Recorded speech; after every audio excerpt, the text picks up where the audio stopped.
Bismillahirrahmanirrahim. Assalamu alaikum. My name is Hassan and today we are going to fix internal server error on shop page, cart page and checkout page on WooCommerce WordPress. Before starting work is my request, please subscribe my channel. Thank you. Now back to our work.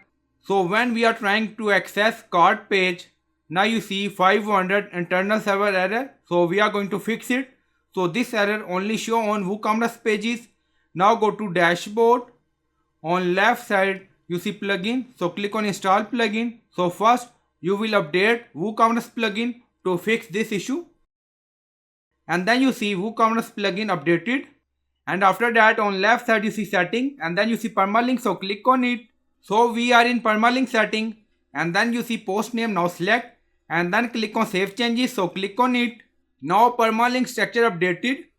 So after that we are going to remove website or browser cache. Now you see we are using cache plugin. Purge sideground cache. We are using this plugin. Now click on it. So by using this we are going to remove website cache. Now remove. Now go to cart page and refresh the page. And then you see cart page is working fine after taking multiple steps. So I hope you like this video. Please like, comment, share, subscribe. Thank you for watching.